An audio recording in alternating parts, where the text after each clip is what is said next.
ನಿಮ್ಗೆ ಆಗಲೇ ಹೇಳಿದೆ ಆಟೋನಮಸ್ ಕನ್ಸಪ್ಷನ್ ಅಂದ್ರೇನು, ಇಂಡ್ಯೂಸ್ ಕನ್ಸಪ್ಷನ್ ಅಂದರೆ ಏನು ಅಂತ ತಿಳ್ಕೊಳ್ಳೋಣ ಅಂತ ಇಲ್ಲಿ.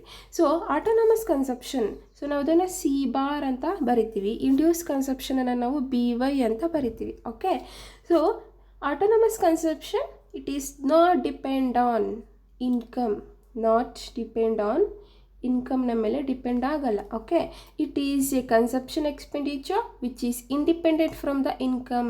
ಸೊ ಇನ್ಕಮ್ಮಿಂದ ಅದು ಇಂಡಿಪೆಂಡೆಂಟ್ ಆಗಿರುತ್ತೆ. Which is not affected by change in the income level. So income ಲೆವೆಲಲ್ಲಿ ಏನೇ ಚೇಂಜಸ್ ಆದರೂ ಆಟೋನಮಸ್ ಕನ್ಸಪ್ಷನಲ್ಲಿ ಚೇಂಜಸ್ ಆಗೋದೇ ಇಲ್ಲ, ಇದು ಇಂಡಿಪೆಂಡೆಂಟ್ ಆಗಿರುತ್ತೆ ಅಂತ. ಜಸ್ಟ್ ಹಾಗೆ ನಿಮಗೆ ತಮಾಷೆಗೆ ನೆನ್ಪಿಟ್ಕೊಳ್ಳೋದಕ್ಕೆ ಹೇಳ್ತಾ ಇದ್ದೀನಿ. ಸಿ ತಲೆ ಮೇಲೆ ಕಿರೀಟ ಇದೆ ಅಂತ ಹೇಳಿದ್ರೆ ಇನ್ಕಮ್ ಏನೇ ಚೇಂಜಸ್ ಮಾಡಿದ್ರು ಆಟೋನಮಸ್ ಕನ್ಸಪ್ಷನಲ್ಲಿ ಚೇಂಜಸ್ ಆಗೋದಿಲ್ಲ ಅಂತ ನೆನ್ಪಿಟ್ಕೊಳ್ಳಿ. Okay next, it is refers to the amount consumption expenditure that takes place when income is zero. So income in zero ಇದ್ರೂ ಕನ್ಸಪ್ಷನ್ಗೆ ಖರ್ಚು ಮಾಡಲೇಬೇಕಾಗುತ್ತೆ, ಎಕ್ಸ್ಪೆಂಡಿಚರ್ ಆಗೇ ಆಗುತ್ತೆ. That is autonomous consumption. Okay, so ಈಗ ನೀನೇ ಒಬ್ಬ ಸ್ಟೂಡೆಂಟ್ಸು ಕೆಲಸಕ್ಕೆ ಹೋಗ್ತಾ ಇಲ್ಲ, ಅಂದರೆ ನೀನೇನು ಇನ್ಕಮ್ ಮಾಡ್ತಾ ಇಲ್ಲ, ಬಟ್ ಆದರೆ ನಿಮ್ಮ ಕನ್ಸಪ್ಷನ್ ಏನೂ ಇಲ್ವಾ, ಇದೆ ಅಲ್ವಾ, ನಿಮ್ಮ ಕನ್ಸಪ್ಷನ್ ಇದೆ ಅಲ್ವಾ. So that is autonomous consumption. Okay, so ಸಾಲ ಮಾಡಾದರೂ ಅವರು ಕನ್ಸಪ್ಷನ್ ಮಾಡಲೇಬೇಕಾಗತ್ತೆ. Okay, next, it is assume to be positive. So C dash ಅನ್ನೋದು ಯಾವಾಗಲೂ ಪಾಸಿಟಿವ್ ಆಗೇ ಇರುತ್ತೆ, ಮೈನಸ್ಗೆ ಹೋಗಲ್ಲ. ಲೈಕ್ -1000 ರೂಪೀಸ್ ಅಂತ ಅಲ್ಲ. ಓಕೆ, ಸೊ ಯಾವಾಗಲೂ ಪಾಸಿಟಿವ್ ಆಗೇ ಇರುತ್ತೆ ಅನ್ನೋದು ಆಟೋನಮಸ್ ಕನ್ಸಪ್ಷನ್ನ ಒಂದು ಅಸಂಪ್ಷನ್ ಆಗಿರುತ್ತೆ. ಸೊ ಆಟೋನಮಸ್ ಕನ್ಸಪ್ಷನ್ ಅಂದ್ರೇನು, it is not depend on income which is not affected by changes in the income level. Income ಲೆವೆಲಲ್ಲಿ ಏನೇ ಚೇಂಜಸ್ ಆದರೂ ಕನ್ಸಪ್ಷನಲ್ಲಿ ಚೇಂಜಸ್ ಆಗ್ದಲೇ ಇರೋದು ಅಥವಾ ಅಫೆಕ್ಟ್ ಆಗ್ದಲೇ ಇರೋದೇ ಆಟೋನಮಸ್ ಕನ್ಸಪ್ಷನ್ ಅಂತ ಹೇಳ್ತೀವಿ. So next, induce consumption, it is affected by changes in the level of income. So ಇದು changes ಆಗೋದಕ್ಕೆ ಚಾನ್ಸಸ್ ಇದೆ ಯಾವಾಗ ಇನ್ಕಮಲ್ಲಿ ಚೇಂಜಸ್ ಆದಾಗ. It shows the dependence of consumption on income. So ಇದು ಯಾವುದ ಮೇಲೆ ಡಿಪೆಂಡ್ ಆಗಿದೆ, ಇನ್ಕಮ್ನ ಮೇಲೆ ಡಿಪೆಂಡ್ ಆಗಿರುವಂತಹ ಕನ್ಸಪ್ಷನ್ ಆಗಿರುತ್ತೆ. ಸೊ ನೀವು ನೆನ್ಪಿಟ್ಕೊಳ್ಳೋದಕ್ಕೆ ಇಲ್ಲಿ not dependent and here it is dependent.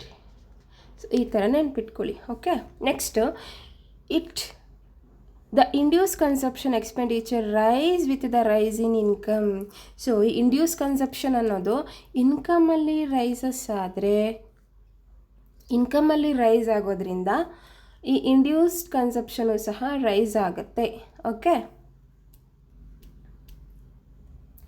then the proportion of the income in which rise is MPCB. So ಇದನ್ನು ನಾವು MPCB ಅಂತ ಹೇಳ್ತೀವಿ ಅಂತ ನಾನು ನಿಮ್ಗೆ ಆಗಲೇ ಹೇಳಿದೆ. MPC ಅಂದ್ರೇನು, ಮಾರ್ಜಿನಲ್ ಪ್ರೊಪೆನ್ಸಿಟಿ ಟು ಕನ್ಸ್ಯೂಮ್. ಆಗಲೇ ಹೇಳಿದಾಗ ಇಲ್ಲಿ BY ಅಂತ ನಾವು ಆಲ್ರೆಡಿ ಡಿಸ್ಕಷನ್ ಮಾಡಿದ್ವಿ. ಇಲ್ಲಿ ಬಿ ಮತ್ತು ವೈ ಬಗ್ಗೆ ಆಲ್ರೆಡಿ ಡಿಸ್ಕಷನ್ ಮಾಡಿದ್ವಿ. BY ಅಂತ ಹೇಳಿದ್ರೆ BY ಅಂತ ಹೇಳಿದ್ರೆ ಇಲ್ಲಿ MPC ಇನ್ಕಮಲ್ಲಿ ಚೇಂಜಸ್ ಆಗಿದ್ದರಿಂದ ಎಷ್ಟು ಪರ್ಸೆಂಟ್ ಅಥವಾ ಎಷ್ಟು ರೇಷಿಯೋಲ್ಲಿ ಕನ್ಸಪ್ಷನ್ ಎಕ್ಸ್ಪೆಂಡಿಚರಲ್ಲಿ ಚೇಂಜಸ್ ಆಯಿತು, ಇದನ್ನು ನಾವು MPC ಅಂತ ಹೇಳ್ತೀವಿ. Okay, so the proposition of income in which at rise in MPC, that is marginal propensity to consume. ಅರ್ಥ ಆಗಿದೆ ಅಲ್ಲ? ಸೊ ಒಂದು ಸಿಂಪಲಾಗಿ ಅರ್ಥ ಮಾಡ್ಕೊಬಿಡಿ. Autonomous consumption that is not depend on or affected by the changes in the level of income, but induced consumption shows the dependence of consumption on income. Okay, so next, so ಇಲ್ಲಿ formula ಇದೆ. ಏನು, total consumption expenditure ಹೇಗೆ ಬರೀತೀರಾ, total consumption expenditure C dash plus BY.